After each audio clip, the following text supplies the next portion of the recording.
பப்பு மாதிரி இருக்கக்கூடிய உப்பு சப்பு இல்லாத தலைவர்களை பார்த்து பார்த்து இந்தியாவை அவங்க வந்து எதிர்கட்சி தலைவர் ஐயா இருக்கட்டும், நீங்கெல்லாம் மோடிஜியை செய்யாத விமர்சனமா நாங்க வந்து ஒரு நாட்டினுடைய எதிர்கட்சி தலைவரை செய்யறோம்னு சொல்றீங்க.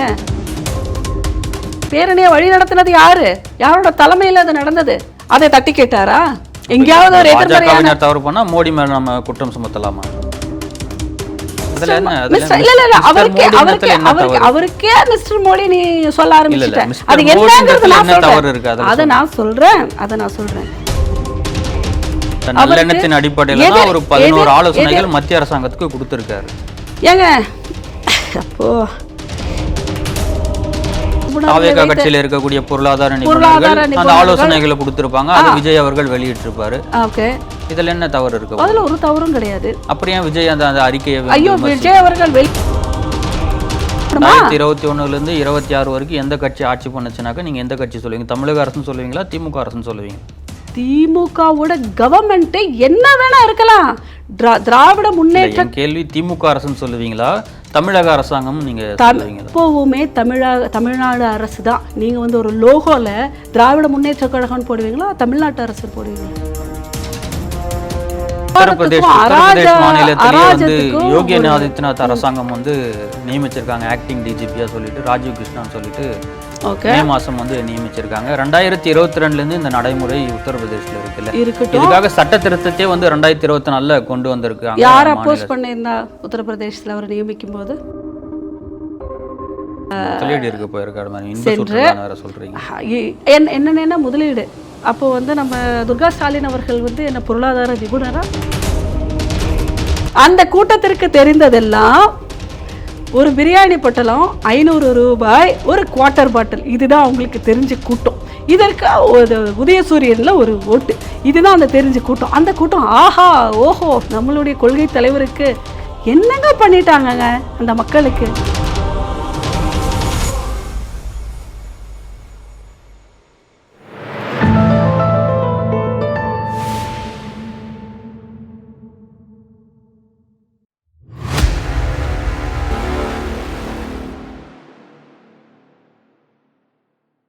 தாமரை டிவி நேயர்களுக்கு வணக்கம். இன்றைய நேர்காணலில் நம்முடன் இணைந்திருக்கும் சிறப்பு விருந்தினர் பாஜகவின் மாநில நிர்வாகியும் வீடு மற்றும் நகர்ப்புற வளர்ச்சித்துறையின் அகில பாரத இயக்குநருமான திருமதி சபிதா போஜன் அவர்கள்.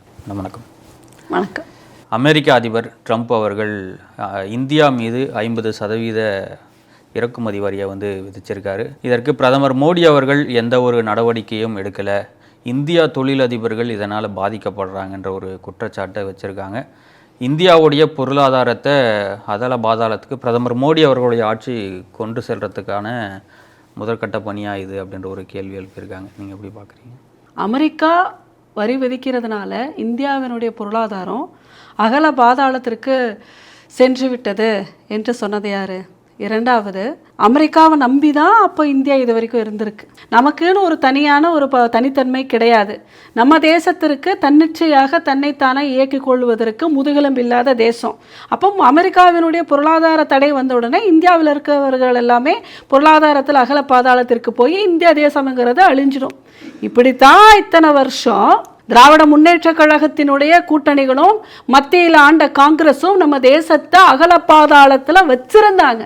இப்போ இவர் அறிவிச்சதுக்கு அப்புறம் இந்தியாவினுடைய பொருளாதாரம் அகல பாதாளத்துக்கு போயிட்டு இருக்கா, இல்ல அமெரிக்காவினுடைய நிலை அந்த கண்ட்ரி ஒதுக்கி விட்ட மாதிரி போய் எல்லாத்துக்கும் விமர்சனத்துக்கு உள்ளாக்கி மக்கள்கிட்ட இருந்து அவ்வளவு எதிர்ப்பு வந்து அவர்களுடைய நீதிமன்றமே இந்த உத்தரவானது செல்லுபடி ஆகாது என்று ட்ரம்போட முகத்தில் வந்து கரிய பூசண மாதிரி செஞ்சது யாரு? இப்போ நம்மளுடைய தேசத்தினுடைய நிலை என்ன? தலைவர்கள் நீதிமன்றத்தில் வழக்கு போட்டாங்க. அதன் அடிப்படையில தான் வந்து அந்த தீர்ப்பு. எதிர்கட்சி நம்மை பொறுத்த மட்டும் அந்த தேசத்தினுடைய எதிர்கட்சி தலைவர்களா ஆளும் கட்சி தலைவர்களா அது ட்ரம்ப் பண்ணாரா அதெல்லாம் நமக்கு தேவையில்லாத விஷயம். நம்மை பொறுத்த மட்டும் அங்கே இருக்கின்ற ஆளுகின்ற அதாவது அதிகாரம் மிக்க ஒருவர் வந்து வரியை போடுகிறாரு. அதே மாதிரி கோர்ட் வந்து அதிகாரம் மிக்க கோர்ட் அந்த வரியை வந்து ரத்து செய்யுது. இது ரெண்டும் இருக்கட்டும். இன்னொன்று நான் கேட்குறேன், நம்ம கண்ட்ரி ஏன் அமெரிக்காவினுடைய பொருளாதாரத்தின் அடிப்படையிலேயே இயங்கணும்னு நான் கேட்குறேன். அப்போ அவன் என்ன சொன்னாலும் நாம கேட்கணும். அமெரிக்கா எந்த உத்தரவு போட்டாலும் நம்ம அதை அவங்க கூட தான் போகணும். அமெரிக்காவுக்கு எப்பொழுதுமே அவர்கள் நன்மை செய்த போதும் தீமை செய்த போதும் எந்த கட்சி அமெரிக்காவை பல நாடுகளுக்கு வந்து ஏற்றுமதி பண்றாங்க. கிட்டத்தட்ட 7% அளவுக்கு அமெரிக்காவுக்கு பொருட்களை வந்து ஏற்றுமதி பண்றாங்க. அது இப்போ ஏற்றுமதி பண்ணிட்டு இருக்கக்கூடிய தொழிலாளர்களுக்கு அது பாதிப்பை தானே ஏற்படுத்தும். இருக்கட்டும், அதற்கு வந்து அமெரிக்காவுக்கு அடிமையாக சொல்றீங்களா? அமெரிக்காவிற்கு அடிமையாக போக சொல்றீங்களா ஒரு கண்ட்ரியை? தொழிலாளர்களுக்கு இந்தியா என்ன தீர்வு கொடுக்க போகுதுன்ற ஒரு கேள்வி இருக்கு. இந்தியாவிற்கு குறிப்பாக பாரத பிரதமர் மோடி அவர்களுக்கும் அல்லாமல் இந்த பொருளாதார நிபுணர்களுக்கும் நமது வெளியுறவுத்துறை அமைச்சகத்துக்கும் எல்லாத்துக்குமே இந்த நிலையை எப்படி சீர் செய்வது என்ன தெரியும். மற்ற கண்ட்ரிக்கும் சேர்த்து தான் யோசிக்கணுமே தவிர அவர் ஒரு முடிவெடுத்துட்டு அதுக்கு எல்லா தேசங்களும் உட்படணும் அப்படின்னு அவர் நினைச்சிட்டு இருக்கிறார் இல்லையா? அந்த அகந்தைக்கும் ஆணவத்திற்கும் இதுவரைக்கும் இருந்த பிரதமர்களும் தேசமும் வேணா அடிபணிஞ்சு போகலாம், அமெரிக்காவை விட்டா நமக்கு கதி இல்லைன்னு சொல்லி. ஆனா நம்ம தேசம் ட்ரம்ப் அவர்கள் பதவி ஏற்ற உடனே அப்படியே பாஜகவினர்லாம் பெருமையா பேசுனீங்க, இந்தியா என்ன சொன்னாலும் ட்ரம்ப் வந்து கேட்டுப்பாரு.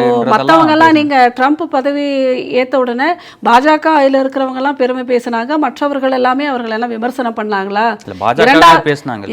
பாஜகவில் இருக்கிறவங்க எல்லாம் பேசினாங்கிறதுக்கு நீங்க என்ன சாட்சியை வச்சு சொல்றீங்க? அதாவது ஒருத்தர் பதவி ஏற்றிருக்கிறாரு, அவருக்கு வாழ்த்து சொல்றாங்க, ஓகே நாங்கெல்லாம் பேசிட்டோன்றதுக்காக ட்ரம்ப் என்ன சொன்னாலும் ஆமான்னு கேட்டுக்கிற மாதிரி தான் பாஜக எல்லாம் இருக்குன்னு நீங்க நினைச்சிட்டு இருந்தீங்கன்னா அது உங்களுடைய முட்டாள்தனம்னு நான் சொல்லுவேன்.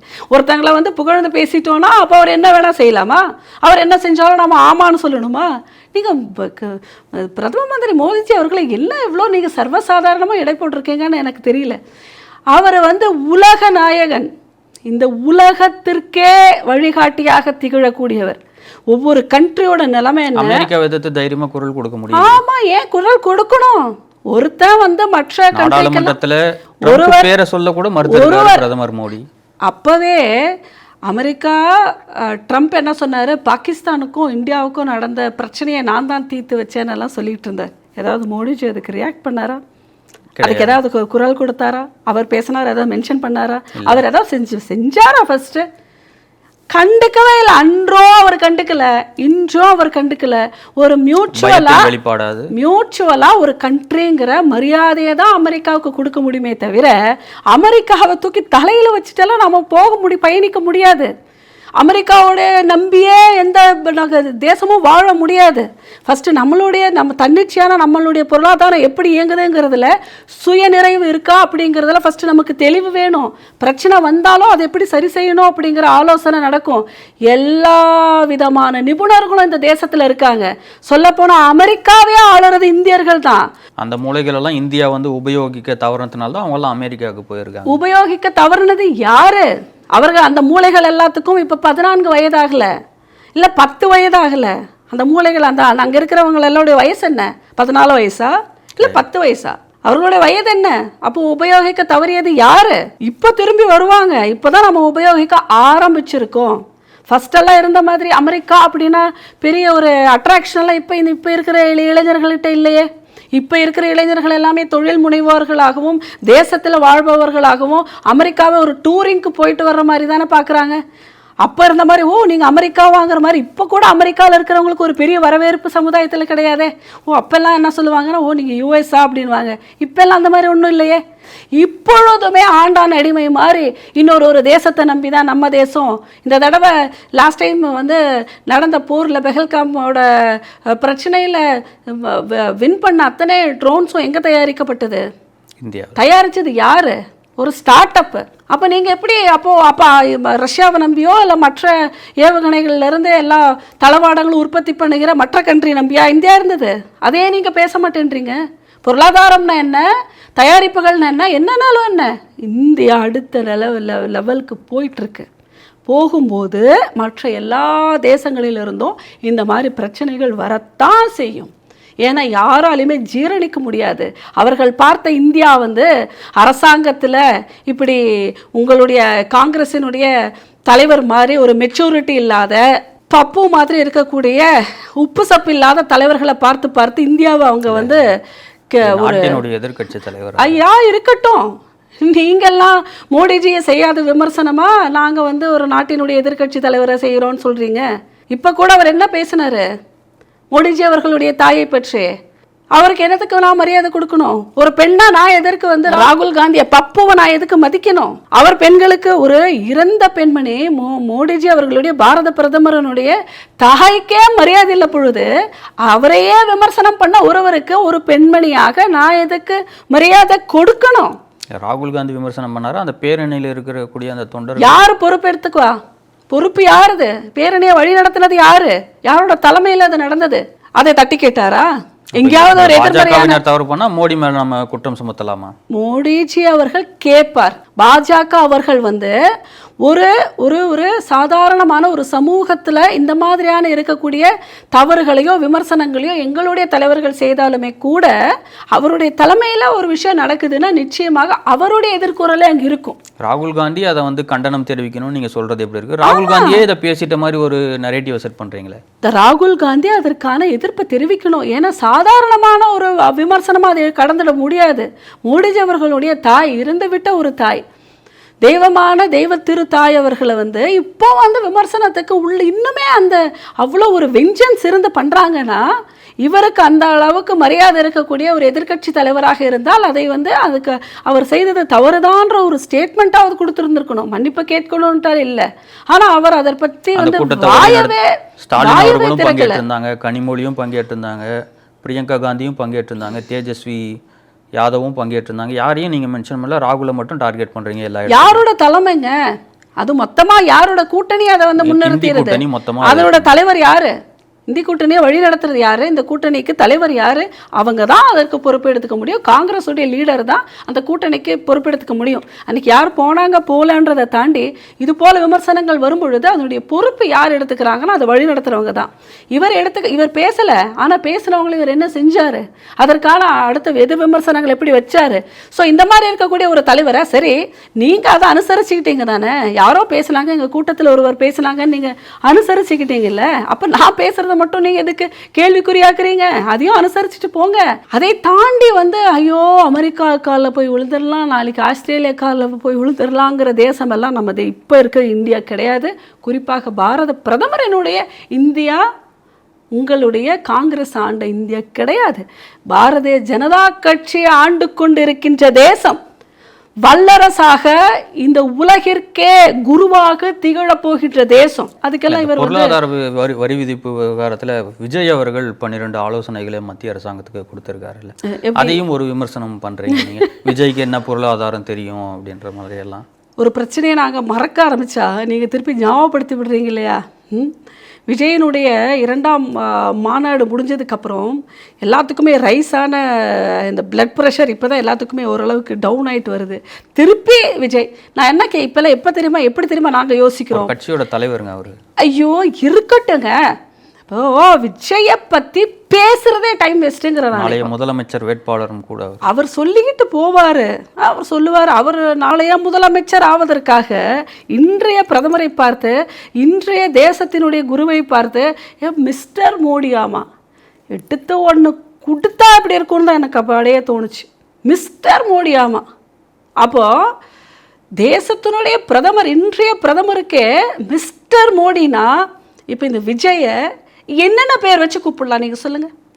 சரி, நீ எங்கள் பிரதம மந்திரியை பார்த்து மிஸ்டர் மோடி அப்படின்ட்ட நீ சரியா? அப்போ உன்னை அவருக்கே அவருக்கே மிஸ்டர் மோடி நீ சொல்ல ஆரம்பிச்சிட்ட. அது என்னங்கிறது நான் சொல்றேன். இப்போ நீ மிஸ்டர் மோடின்ட்டனா உன்னை வந்து நான் என்ன விஜய்ன்னு சொல்லணும்? உனக்கு என்ன விஜய்ன்னு சொல்லணும்? உனக்கு என்ன புனை பேர் வேணாலும் பட்ட பேர் வேணாலும் முன்னாடி போட்டுக்கலாமா? அமெரிக்காவில் இருக்கிற நீங்கள் சொல்கிற அதிபர் கூட பேசும்போது மிஸ்டர் மோடி சொல்லி ரெஸ்பெக்டட்னு சொல்லி ஒரு ஒரு ஒரு நியாயமான ஒரு கொட்டேஷனை வச்சு தான் அவரை வந்து போடுவாங்க. பிரைம் மினிஸ்டர் மோடி என்ன ஒரு தன்மை!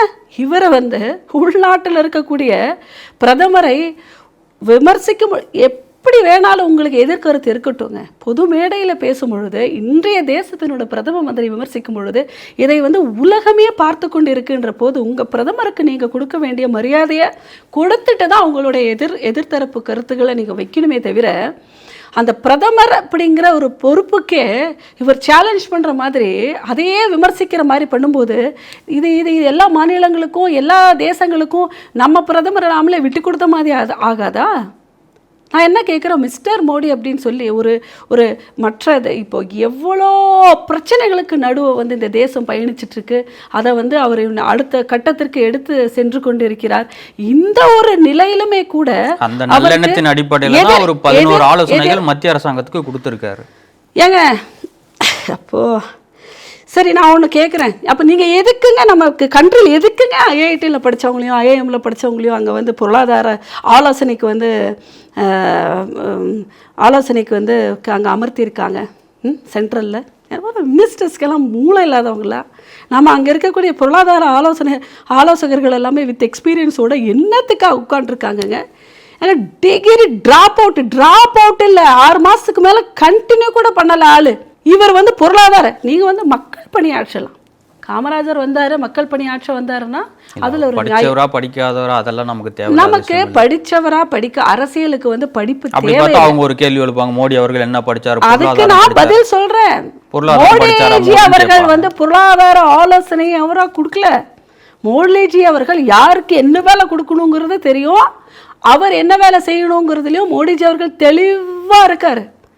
ஒரு விஷயத்தை வந்து மேலாண்மை, நிர்வாகம், இது எல்லாத்துக்கும் வந்து ஒரு சுய அறிவு இருந்தால் போதும்.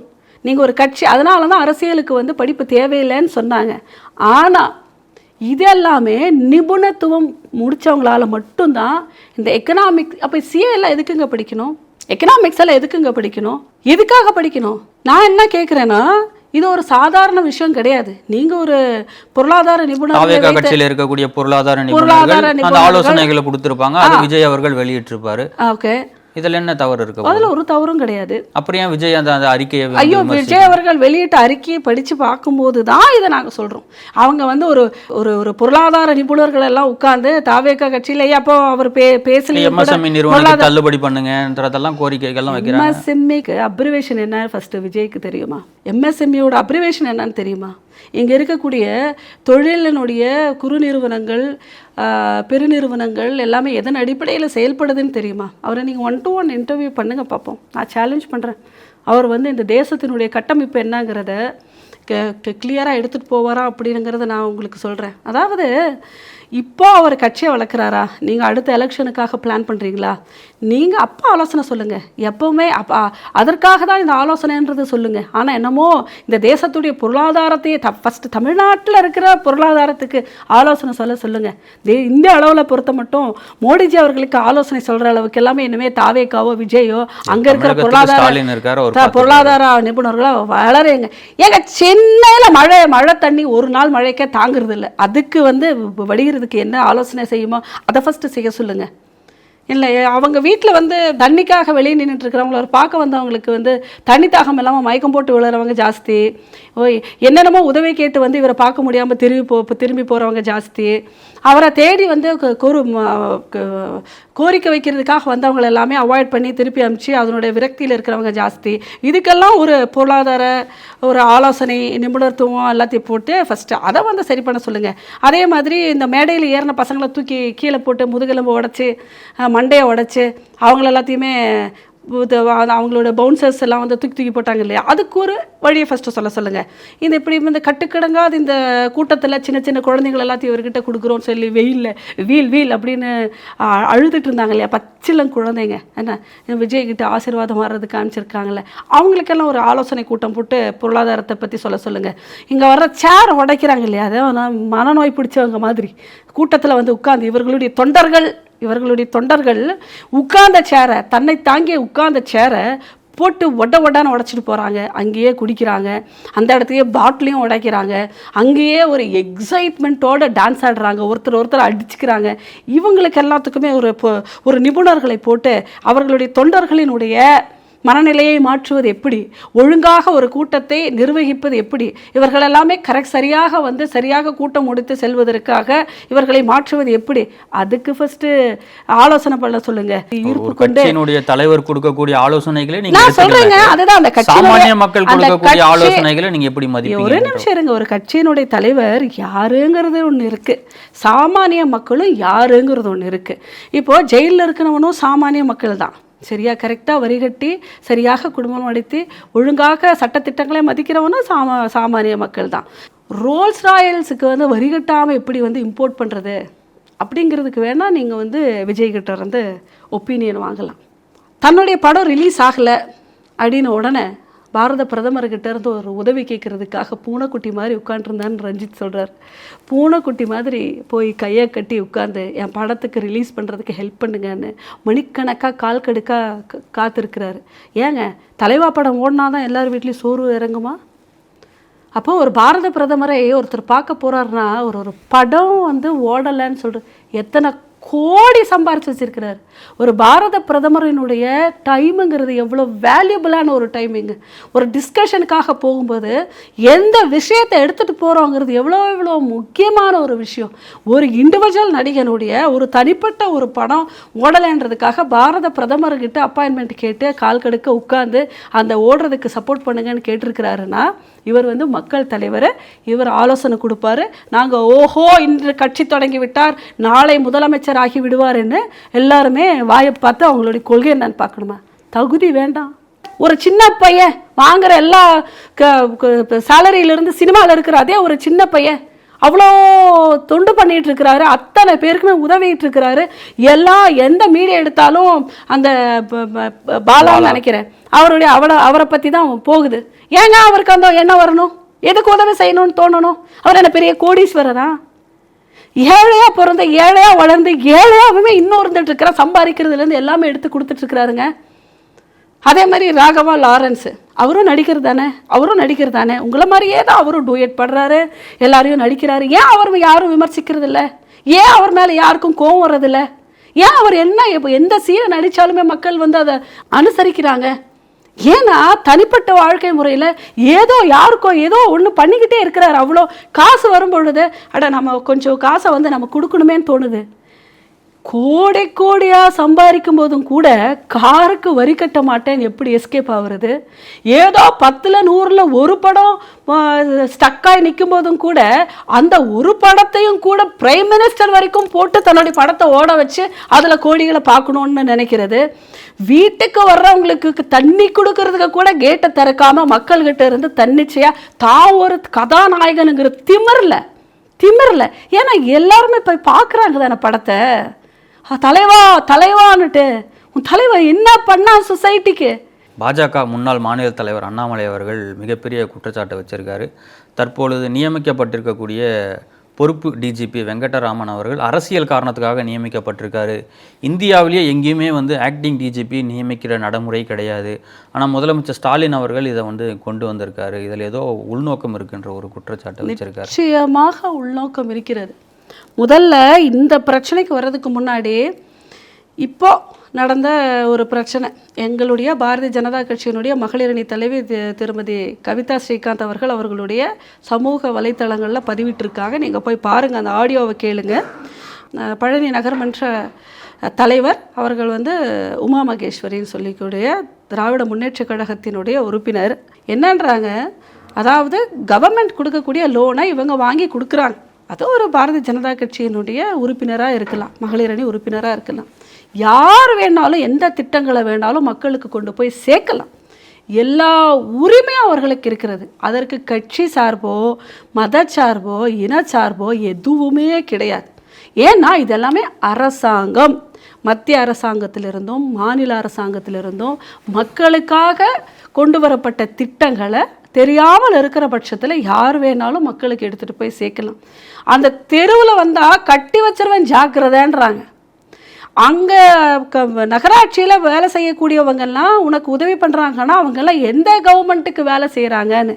ஏங்க திராவிட முன்னேற்ற கழகம் தனியாக ஏதாவது கவர்மெண்ட் வச்சுருக்கா? நான் கேட்குறேன், ஏதாவது தனியாக கவர்மெண்ட் வச்சுருக்காங்களா என்ன?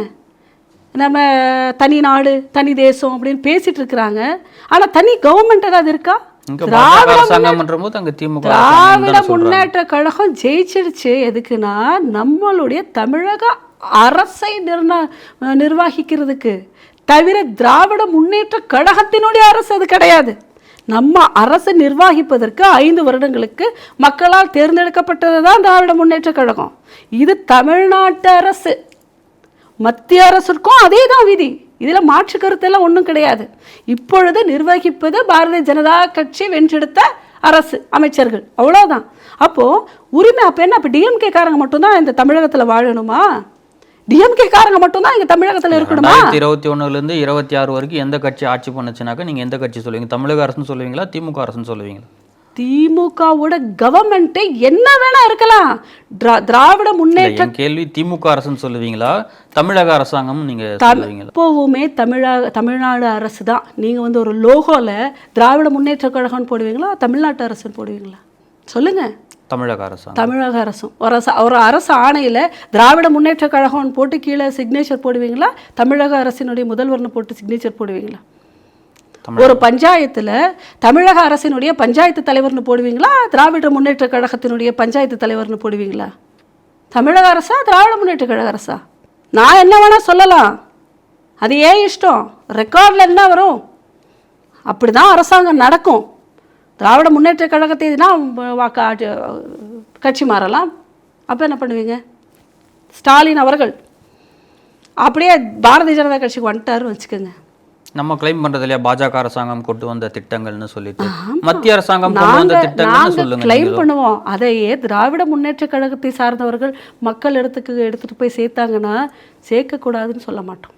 திராவிட முன்னேற்ற கழகத்தை சார்ந்தவர்கள் எல்லாருமே, எல்லா கவுன்சிலர்ஸுமே இங்கே இருக்கக்கூடிய எங்கள் பஞ்சாயத்துக்கு நிதி நேரடியாக மத்திய அரசாங்கத்திலிருந்து தான் வருது. ஒவ்வொரு பேரூராட்சிக்கும் நிதிங்கிறது மத்திய அரசாங்கத்திலிருந்து அனுப்பப்படுகிற நிதி தான். அந்த நிதி தான் எல்லா ஊர்களையுமே நிர்ணயிக்கிறது. அங்கே இருக்கக்கூடிய பணிகள் எல்லாமே செய்யக்கூடியது எல்லாமே அவங்க தான். அரசாங்க பாட்டுக்கு ஸ்டேட் கவர்மெண்ட்டும் சென்ட்ரல் கவர்மெண்ட்டும் அவங்கவுங்களுடைய நிதி மேலாண்மை அவங்கவுங்க பாட்டுக்கு பண்ணிகிட்டு இருக்காங்க. அதை பாட்டுக்கு போயிட்டுருக்கு. அதை கொண்டு போய் சேர்க்கக்கூடிய மகிழா கவுன்சிலரை கூப்பிட்டு தெருவுக்குள்ளே நடமாட விட மாட்டேன், கட்டி வச்சிருவேன் ஜாக்கிரதைன்றாங்க. நீ வேணா இதை ரெக்கார்ட் பண்ணிக்கோன்றாங்க. இதெல்லாம் எந்த ஊர் அரசாங்கம்? எப்படி இதெல்லாம் இப்படி இந்த அளவுக்கு தைரியம் அவங்களுக்கு வருது?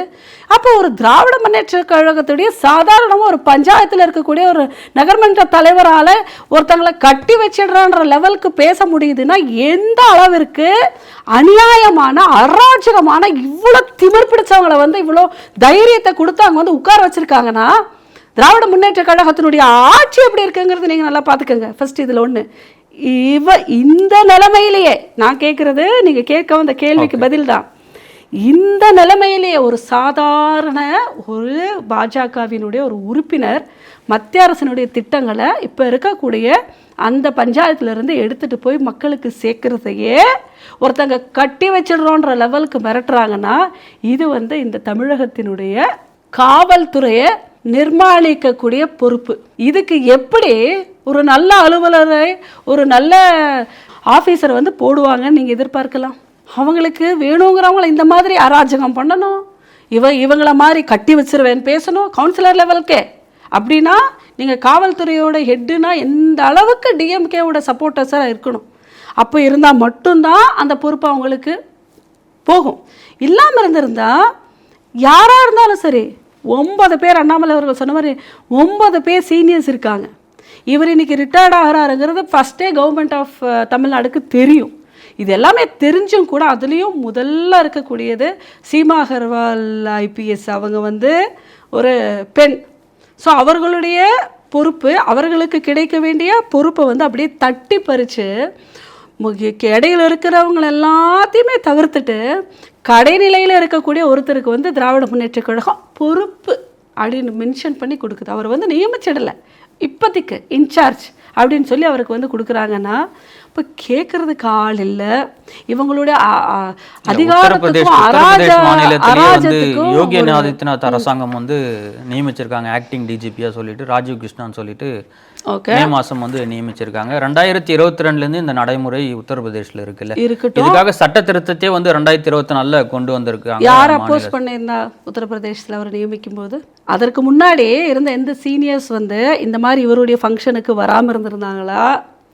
எந்த அப்போசிஷன் அந்த கவர்மெண்ட்ல இருந்தது? அண்ணாமலை அவர்கள் 19 சொல்றாரு இந்தியாவிலே வந்து எந்த மாநிலத்திலும் இந்த மாதிரி ஒரு நடைமுறை இல்லை. எந்த மாதிரி நடைமுறை இல்லை. அந்த 8 பேரும் இவருடைய பதவியேற்பு விழாக்கு வரல. அவர்களுடைய எதிர்ப்பை வந்து மறைமுகமா பதிவு செஞ்சிருக்காங்க. அந்த மாதிரி உத்தரப்பிரதேசல நடந்திருக்கா? அங்க ஒருங்கிணைந்து அவங்க எடுத்திருக்காங்க. இங்க அப்படி இல்லை.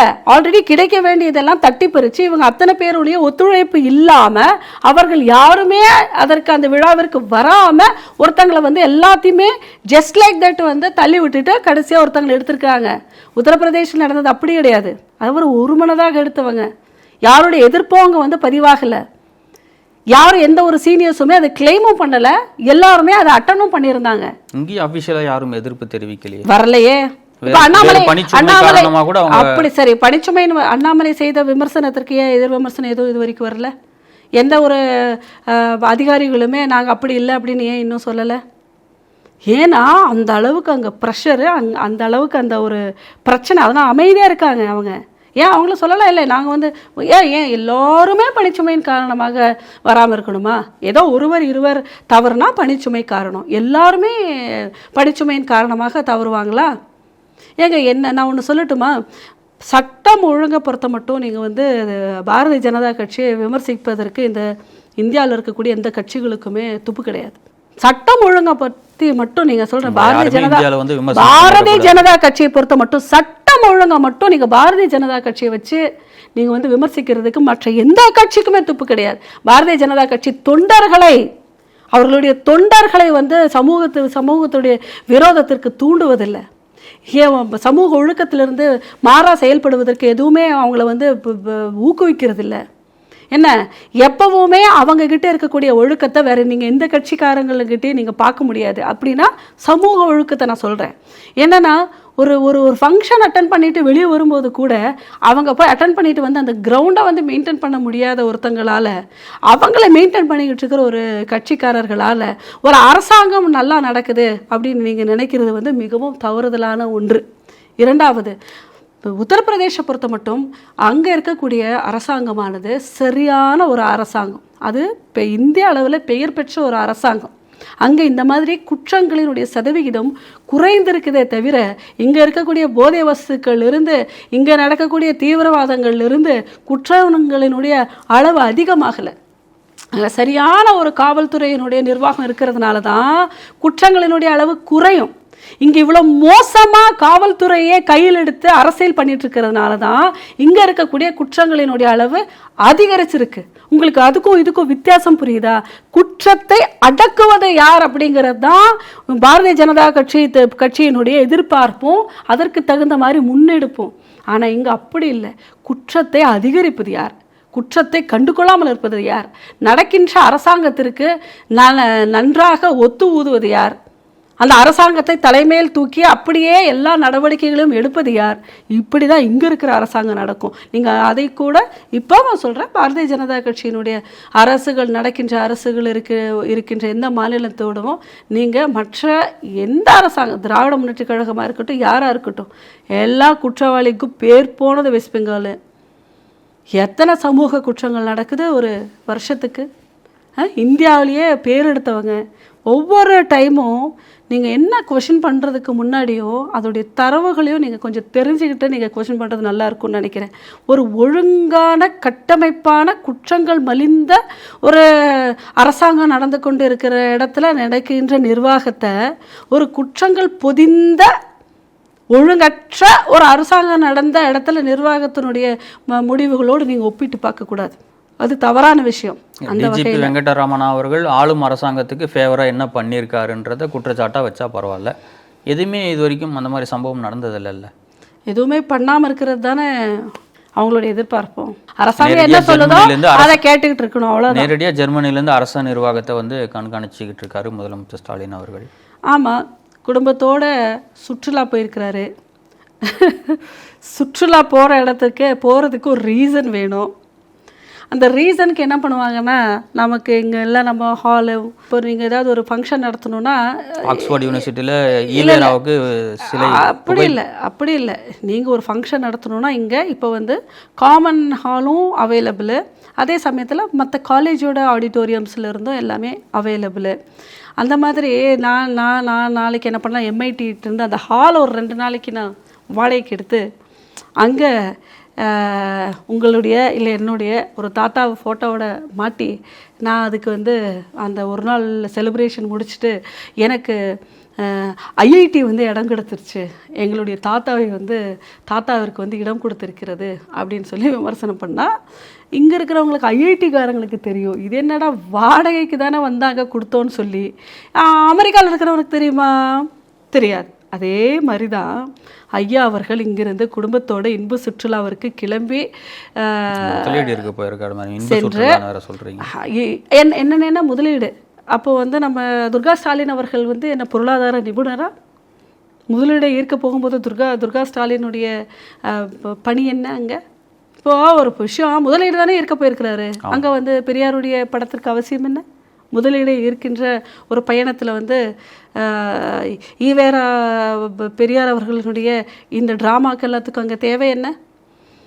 அப்போது ஏதாவது ஒன்று பண்ணணும், எலெக்ஷன் வருது, அதுக்கு இந்த திராவிடத்தை வந்து எங்கேயாவது ஒரு இடத்துல ஏதாவது ஒரு ட்ராமா பண்ணிட்டுருக்கணும். நீங்கள் வந்து லண்டன்லேயோ ஜெர்மன்லேயோ நடக்கிற விஷயங்கள் எல்லாமே இந்தியன்ஸ் எல்லாம் வந்து காணொலிகள் தான் பார்க்க முடியும். போய் ஒவ்வொரு தடவையும் போய் அங்கே ஆக்ஸ்போர்டில் போய் நம்ம வந்து என்ன கொஷின் பண்ணிக்கிட்டா இருக்க முடியும்? அந்த அளவுக்கு உங்களையும் என்னையும் வச்சுருந்தா தான் இவ்வளோ பிரச்சனை இல்லையே. அப்படியே ஆக்ஸ்போர்டுக்கு என்ன வாட் ஹேப்பன் அப்படின்னு நீங்களோ நானோ கேட்க முடியாதுல்ல. நாமும் ஓஹோ அப்படிதானோ அப்படின்வோம். அதே மாதிரி அந்த ஓகே இது அந்த அரங்கு எங்கே இருக்குன்னா it's there in Oxford, okay. But என்ன பை ரெண்டலாக ஆர் வாட் இஸ் ஹேப்பனிங் தேருங்கிறது நோபடி நோஸ். இதுதான் அங்கே இருக்கக்கூடிய விசேஷம். ஒரு ரெண்ட்டுக்கு ஒரு ரூம் எடுத்து அவரோட ஃபோட்டோவை திறந்துட்டு என்னமோ ஆக்ஸ்போர்டு வந்து என்னங்க ட்ராமா. ஏங்க இன்னுமே தமிழ்நாட்டில் இருக்கிறவங்கெல்லாம் நம்புறதுக்கு முட்டாளுங்களா? ஏன்னா அந்த அளவுக்கு கூடவா நமக்கு வந்து ஒரு குறைந்தபட்ச சமூக அறிவு இல்லாமல் இருக்கும். அப்படின்னா இவர் இதுக்கு முன்னாடி என்னென்ன ட்ராமா பண்ணியிருப்பாங்க. இப்போ வரக்கூடிய எலெக்ஷனை வச்சு இதை நம்புறதுக்கு ஒரு கூட்டம் இருக்குது பார்த்தீங்களா? அதுதான் ஒரு கவலைக்கிடமான கூட்டம். இந்த தமிழக அரசியலில் மாபெரும் பங்கு வகிக்கின்ற, எப்பொழுதுமே முட்டாள்தனமாக இவர்கள் செய்கின்ற அத்தனையுமே ஒத்துக்கொள்ளுகின்ற, ஆஹா ஓஹோ என்று அதையே புகழுகின்ற, உண்மை என்ன பொய் என்ன இந்த நாடகம் என்ன என்பதெல்லாமே தெரிந்து கொள்ளாத மாதிரி ஒரு கூட்டம் திராவிட முன்னேற்ற கழகம் நல்லா வளர்த்து வச்சிருக்கு அந்த கூட்டத்தை. அதுக்கு ஒரு விழிப்புணர்வு கிடையாது, அதுக்கு ஒரு உண்மைத்தன்மை அறிகிற திறன் கிடையாது, ஒன்றும் கிடையாது. அந்த கூட்டத்திற்கு தெரிந்ததெல்லாம் ஒரு பிரியாணி பொட்டலம் 500 ரூபாய், ஒரு குவார்ட்டர் பாட்டில், இதுதான் அவங்களுக்கு தெரிஞ்ச கூட்டம். இதற்கு உதயசூரியனில் ஒரு ஓட்டு, இதுதான் அந்த தெரிஞ்ச கூட்டம். அந்த கூட்டம் ஆஹா ஓஹோ நம்மளுடைய கொள்கை தலைவருக்கு என்னங்க பண்ணிட்டாங்கங்க அந்த மக்களுக்கு. இன்னுமே விழிப்புணர்வு இல்லாமல் நம்புகிற அளவுக்கு அவங்கள வச்சு அவங்களுடைய கல்வியிலிருந்தும் பொருளாதாரத்திலிருந்தும் எந்த ஒரு முன்னேற்றமும் இல்லாமல் வச்சு இன்னுமே 500 ரூபாய்க்கும் ஒரு பிரியாணி பொட்டலத்துக்கும் கையேந்திர மாதிரி அவங்க நிலைமையை அப்படியே வச்சு அரசியல் செய்கிற ஒரு துரோகிகளாக தான் திராவிட முன்னேற்ற கழகத்தை நான் பார்க்குறேன்.